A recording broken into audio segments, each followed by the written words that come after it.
Let's Dance by David Bowie, lesson for beginner songwriters. My name is Dan Spencer. I've written and co-written and released a bunch of songs on my own and with indie labels. I've also written #1 bestseller music books. There are two things about the form of Let's Dance by David Bowie that create a big payoff. The sections in the form follow this order: verse 1, verse 2, chorus 1, verse 3, verse 4, chorus 2, then a repeat of verse 1 and a repeat of verse 4, which also includes an outro. Now, the first way this form creates payoff is the build-up at the end of each chorus.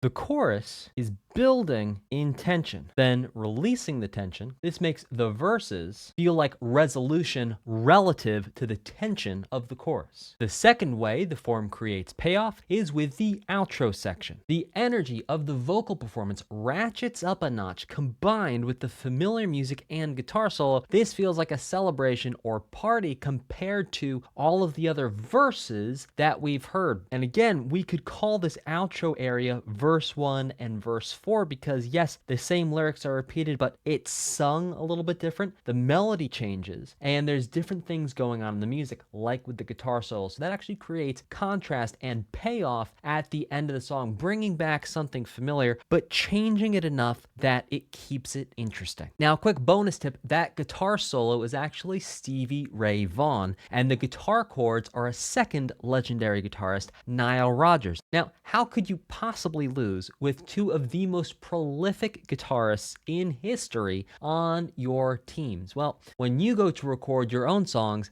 get the best musicians you can. If you're using software, you can take inspiration from the best musicians to craft a fantastic production around your song. David Bowie was an unpredictable artist. Part of being unpredictable is sometimes doing things that are, in fact, predictable. Now, we can see tension and resolution of the music in the lyrics in verses 1 and 2. The shortest line is verse 2, line 1, which is 8 syllables long. In the chorus, the lines get shorter. This makes it feel like everything is speeding up, which creates tension. Things really speed up right in here, which is also where the music starts building to the most tension that we just talked about in the form. The most tension is right in here, where we have 4 syllables per line, and then releasing that tension into the 7-syllable line and tremble like a flower. Now, there is a different pattern in verses 3 and 4. If we count the number of syllables per line, we have 6, 8, and 11. In Bowie's vocal performance, he actually communicates the rise of tension in these two verses. These 6 and 8 syllable lines set the pace. The longest line, Under the Moonlight, This Serious Moonlight, is the peak of tension from all of the verses, including verse 1 and 2, and you can actually hear it the way Bowie sings it. Now, you can think about the line length for songs you want to write. Here's 2 questions I've asked myself you might also find useful. Number 1, how will I create tension by contrasting short and long lines? Second question, how will I create resolution through predictable line lengths? And David Bowie is not following a strict duple or triple pattern of stressed and unstressed syllables in the first verse. This is part of what makes these verse lyrics feel conversational. There is only 1 syllable different in the stressed and unstressed pattern between verse 1, line 1 and verse 2, line 2. This creates a cadence within the verse lines themselves, just looking at the stressed and unstressed syllables of tension, tension, tension to resolution. Why? Because we have an established pattern here in line 1, break the pattern line 2, break the pattern line 3, bring back most of the pattern in line 4, which gives us an aha, oh, I've heard this before, which actually creates the resolution for the audience. Now, here's 2 ways the music of Let's Dance by David Bowie complements the tension and resolution in the rhyme scheme to create powerful impact. It all comes down to the matching moments of rhyme scheme and music. The rhyme scheme of the first verse is XX, which means neither one of the last words in each line rhymes with each other. The rhyme scheme for verse 2 is AA. The rhyme scheme for the chorus is AX, AAX,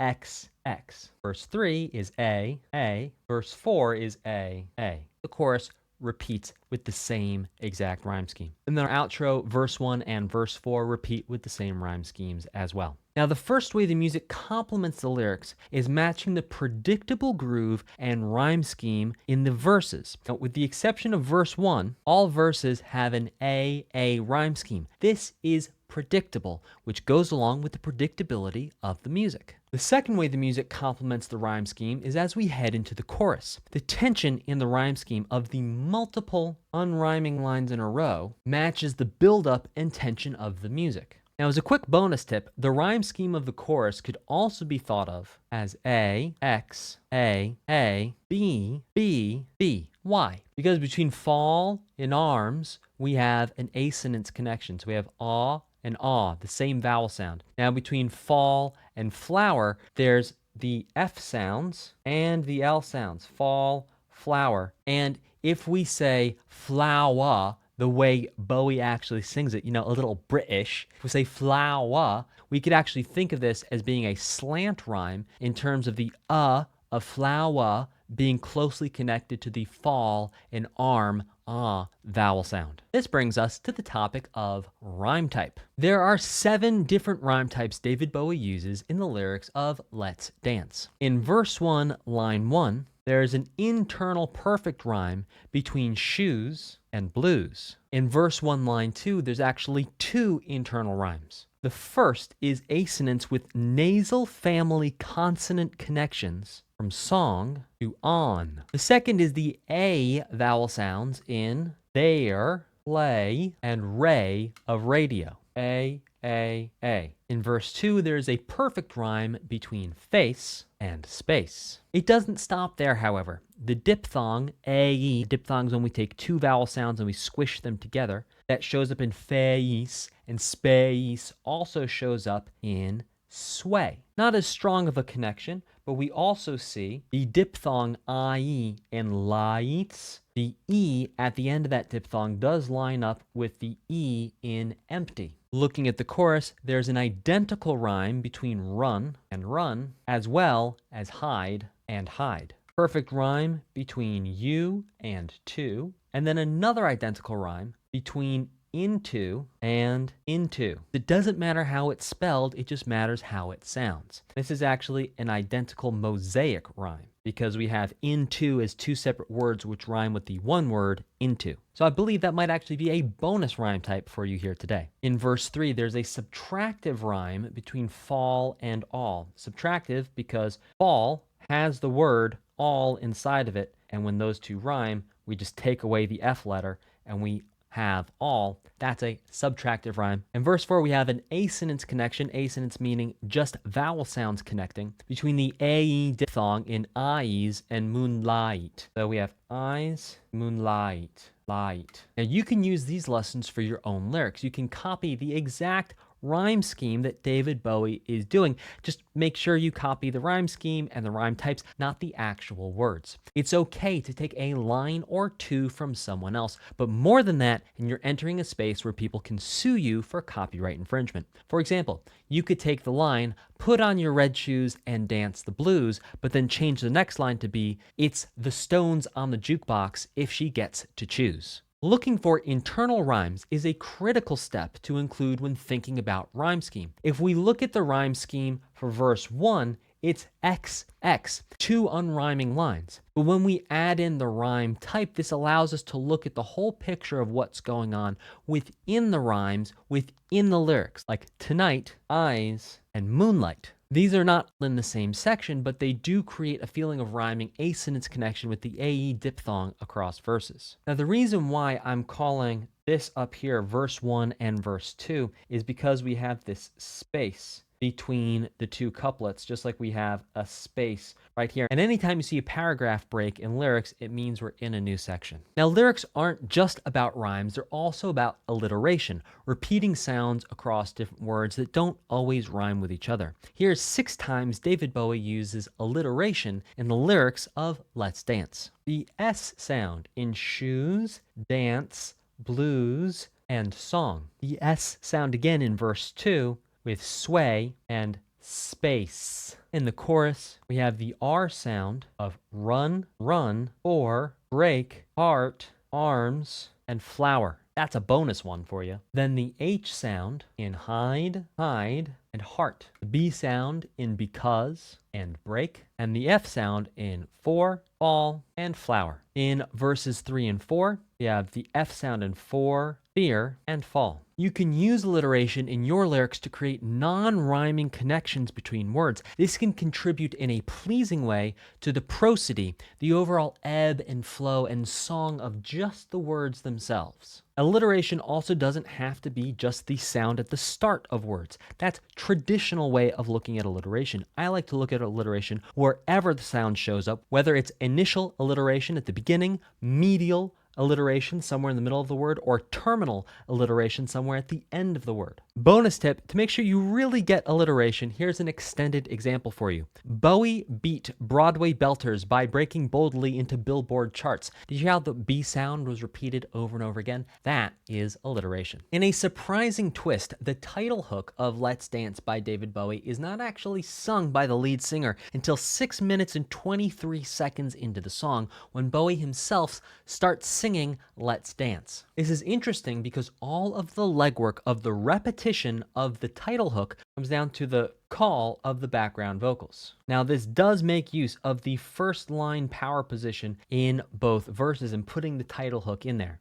We don't see a first line, last line, or halfway through power position being used in the chorus. This goes to show that when you are writing songs, even if something is common practice, like putting title hooks in power positions, you don't need to follow the rules. There is no right or wrong way to write songs. As a bonus tip, David Bowie also released a 4-minute, 10-second edited version of this song, which is almost 3.5 minutes shorter than the original album release version. In this shorter edited version, we barely hear Bowie sing the Let's Dance as the lead singer. It's right at the fade out. Now, two of the most important things any lyric balances is the difference between showing and telling. Here is the brilliant way David Bowie saves the showing part of his lyric for the very end of the chorus and also a little bit the very end of the verses. Verses 1 and 2 tell us exactly what is happening. There is no mystery. Put on your red shoes, dance the blues. We get it. To the song they're playing on the radio, again, super obvious. We get it. The chorus actually starts off telling us exactly what is happening too, right up until the very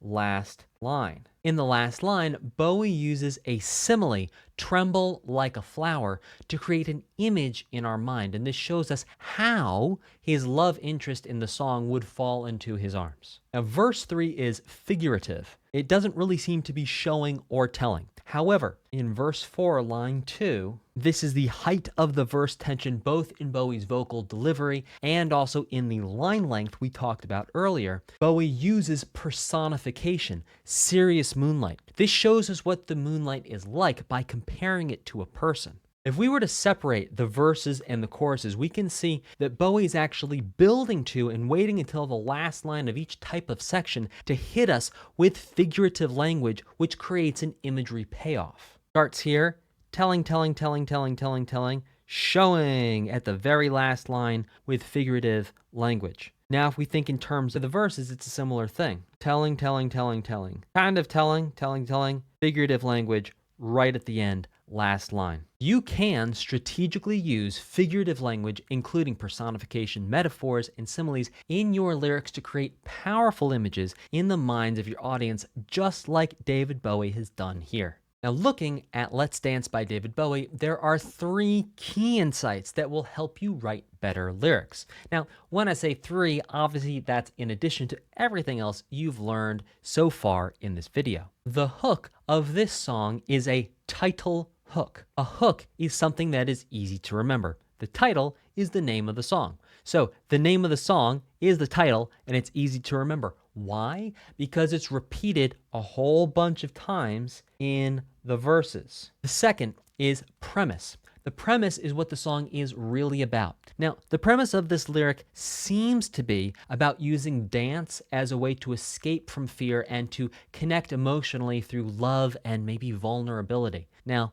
You might disagree, you might say a different premise, and indeed, some songs it's much easier to spot the premise in others. That's my best shot at the premise here. Perhaps you see something different. Let me know in the comments what you think the premise of this song is. Now, if we zoom all the way out, the map of this song is a variation on the literal/figurative map identified by Simon Hawkins. The verse 1 and 2 are literal. It's telling us exactly what's happening. There's no mystery. Put on your red shoes, dance the blues to the song playing on the radio while color lights up your face, sway through the crowd to an empty space. We know exactly what that is. There's no mystery there. Then in chorus 1, we have an invitation to and a declaration of love. Now, where this map gets its name is because in verses 3 and 4, this is figurative. I'm not really sure what David Bowie is saying here. The fear of falling, is that literal, like someone in stilettos falling, or is it figurative, like falling in love? Why is Bowie referring to this person as your grace, like they're royalty? Is he talking to himself? When he says tonight is all,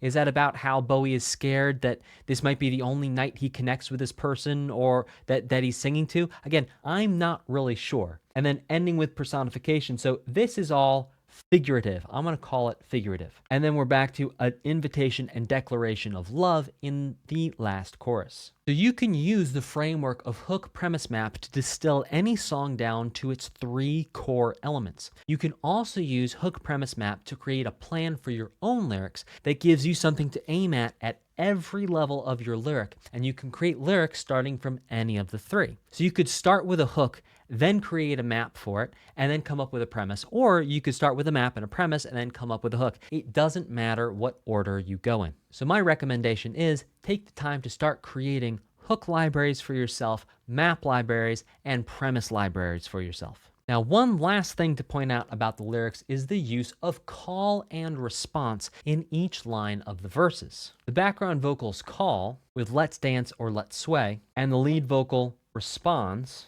with the rest of the verse. Now, call and response in music is a deep and powerful pattern that has been used by indigenous cultures for what we believe to be a very long time. It's something that's deeply ingrained in many different cultures. Now, there's one single melody pattern David Bowie uses 3 times in Let's Dance. Now, we can break down melody, rhythm, and note patterns the same way we break down rhyme schemes. In verse 1, just looking at the rhythm, we can see an A, B, A, C pattern. A is the 2 quarter notes. B is what happens right here. We have A again, 2 quarter notes, and then C is what happens right here. This A, B, A, C pattern repeats in verse 2. There's the A of the quarter notes, B right here, and the C right here. In the first part of the chorus, same thing again, A, B, A, C. Here's the A, here's the B, next A, and C. We can see quarter note triplets to quarter note in the next A. And if we zoom out, this A, B, A, C is actually contained inside of an A, B. So if we think about 2 measures at a time, we're going to have, this is going to be A, and then the next 2 measures is going to be B. This creates an antecedent consequent question and answer at the phrase level. So you can use this A-B-A-C pattern for the melodies and the rhythms for the melodies in your songs. You actually may find it easier to write a few melodies separately from your lyrics before combining lyrics and melody together. Now, in the second part of the chorus of Let's Dance by David Bowie, he uses a new rhythmic pattern we have not heard yet in this song. The second half of the chorus is actually pretty close to an A-B-C-A melody pattern, and I'll show you why. Here's our A. It's 4 quarter notes in a row with a 5th note here. And we can see here we have what? 4 quarter notes in a row with a 5th note here. So we're going to call those the A's. And then the B is actually going to be right here. This is our B phrase. And then the C phrase is right here. A little bit different than everything else so far. We have an A, B, C, A. And now if we zoom all the way out and we look at the entire chorus in terms of 2 measures at a time, we have the A, B, here's going to be C, and then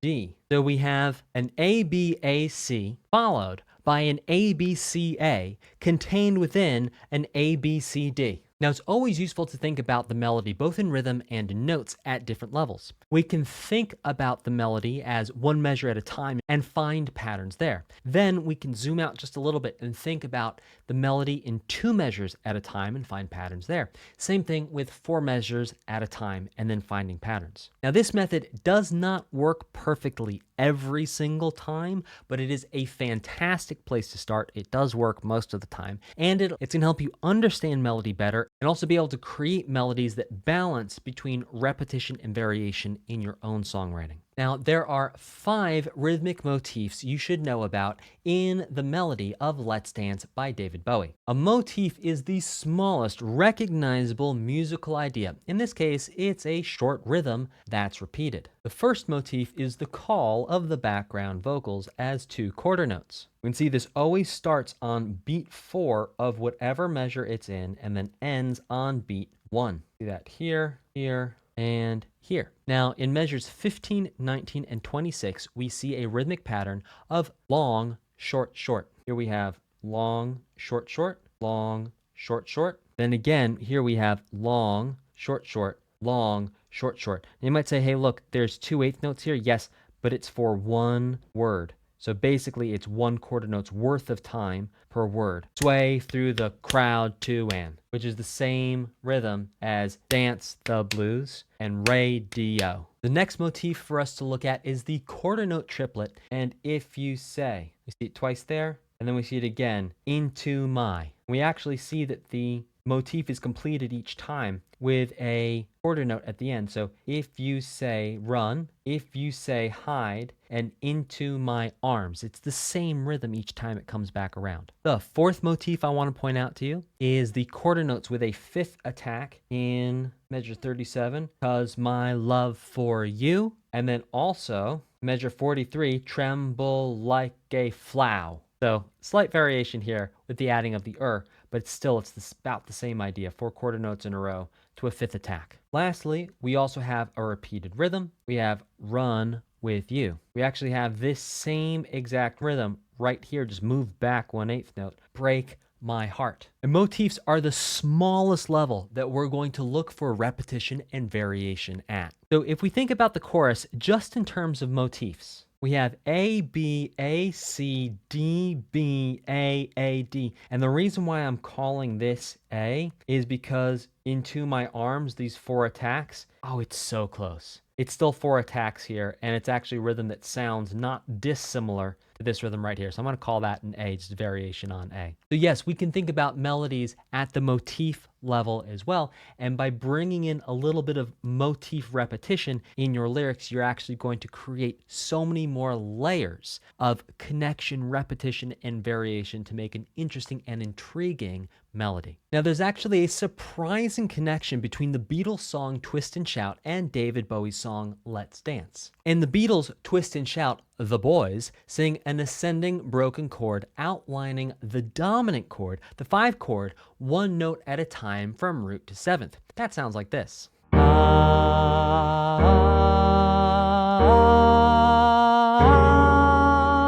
Except what's happening here, which is wild. Instead of building up the 5 chord, Bowie's technically using the same idea but starting on the subdominant, the 4 chord. This creates a much more cool, laid back, and refined sound as it transitions into the groove of the song here and eventually into the first verse. Now, what else would you expect from the man who would go on to be called the Thin White Duke? Class. However, Bowie's not done yet. When this ascending broken chord comes back in the chorus, we're actually in a new key. So it actually is the 5 in the chorus. This highlights the tension and plays perfectly into being a copy of the way the Beatles used it, which happens right here. Now, Let's Dance doesn't just start off with this ascending broken chord. It comes back in each chorus as a second melody or counter melody to highlight the peak moment of tension in the song. At the start, it is the 5 chord, but we don't know it is the 5 chord because we haven't heard the chorus yet. The chorus sets our ears to the new key of A flat major, in which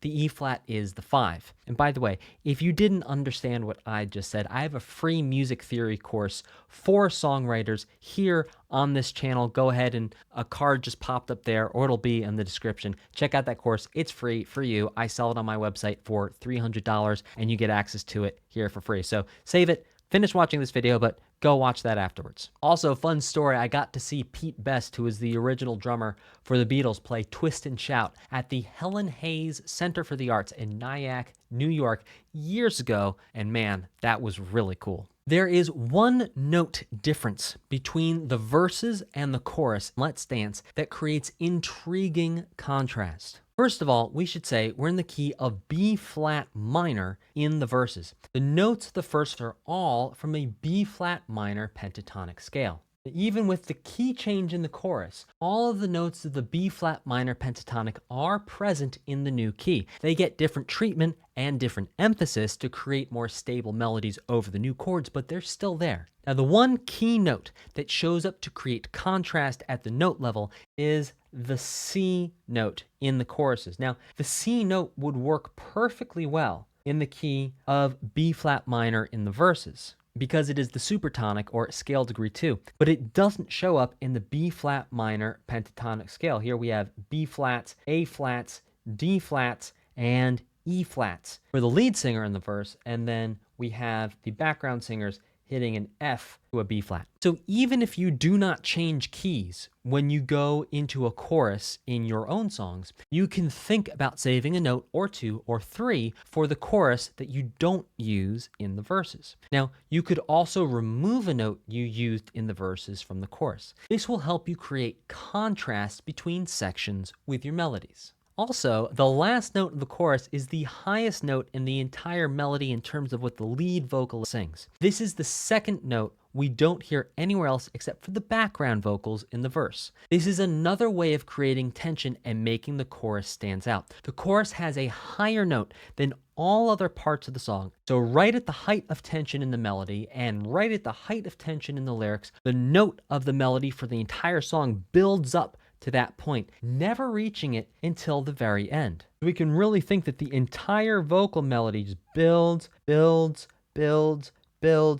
right to this high point right at the end of the chorus. Like David Bowie's multiple, sometimes androgynous artistic personalities, the chord progression in his song, Let's Dance, does not sit squarely in one key. Starting on a B flat sus4, there is no third. So the first time we hear it, we're not sure if we're in the key of A flat and this is a 2 chord, if we're going to be in B flat major, or we're going to be in B flat minor. This chord has, if you will, got its mother in a whirl because she's not sure if it's major or minor. And yes, its hair is all right, and yes, it can stay out tonight. That's 1 point for me for working in a David Bowie reference from a different song. Now, this leads us to our second chord, which is an E flat 7 chord, which again, on first listen, we might think is really going to be the 5 of A flat major, or we could ask, well, maybe it's going to be a bluesy like 4 chord, which is going to be dominant. And so this first half of the chord progression, we really don't know where we stand. Now, in a somewhat shocking twist,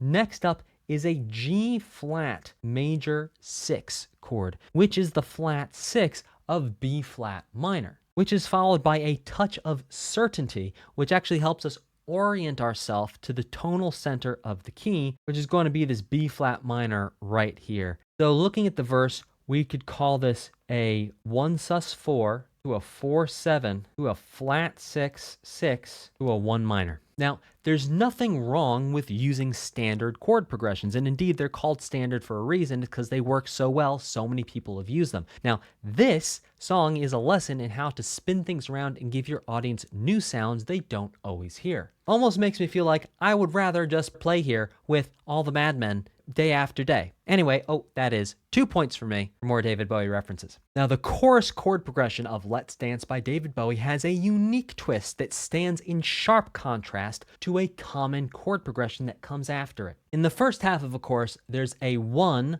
4-5, 4-5 progression that repeats. This is wild, and this is the only song I can think of that uses this particular chord progression. The twist is that the progression only lands when it repeats. So after the 1, it stays in tension, alternating between the subdominant 4 and the dominant 5 before coming back to the 1, and then alternating between subdominant 4 and dominant 5. Now this is followed by a proven and tested chord progression, the 1, 6, 4, 5, which leads us into the Beatles' broken chord buildup. Now, if you don't think about songs in a vertical way, you're actually going to lose out on vital information that you could use to craft better songs. The melody and chords are horizontal. They're left to right, top to bottom. But if we look at the relationship between melody and chords in a vertical way, it actually opens up a whole new world of possibilities, understanding, and creativity. For example, we can think about notes as either being chord tones or non-chord tones. That means we can find the notes in the melody in the chord that's behind the melody or not. So here we have a B flat sus4. So we have B flats. These are going to be scale degree 1s. These are chord tones. We're thinking about this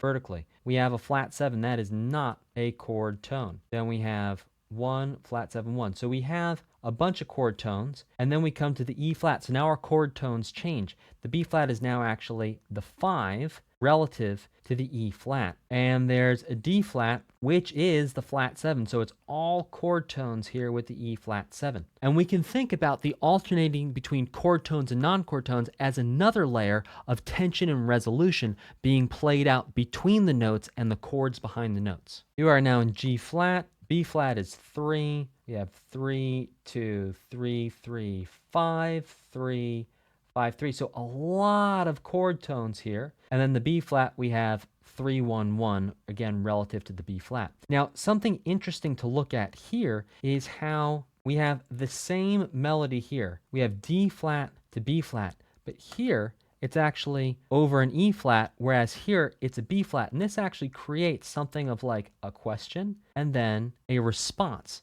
Here, the question, because the E flat is the 4, which is a light tension. It's subdominant tension, which creates a little bit of a musical question or a feeling of something that's not yet completed. Whereas here we have a B flat minor chord, which is our 1, and then also the B flat notes over the B flat minor chord, which really creates resolution, brings us home. Now, looking at the first half of the chorus, we see how the melody creates an antecedent consequent. Again, a musical question and answer, but the chords actually go to tension each time. Let me show you. So here we have, if you say run, I'll run with you. So here, the B flat is now no longer 1. The B flat is actually scale degree 2 here relative to the new key we're in of A flat. And then on the second time through, he goes, will hide. So he actually hits scale degree 1 here. So 2 is the question. Scale degree 1 is the answer. But what's happening is these big areas of tension are happening both times. So even though the melody does question and answer,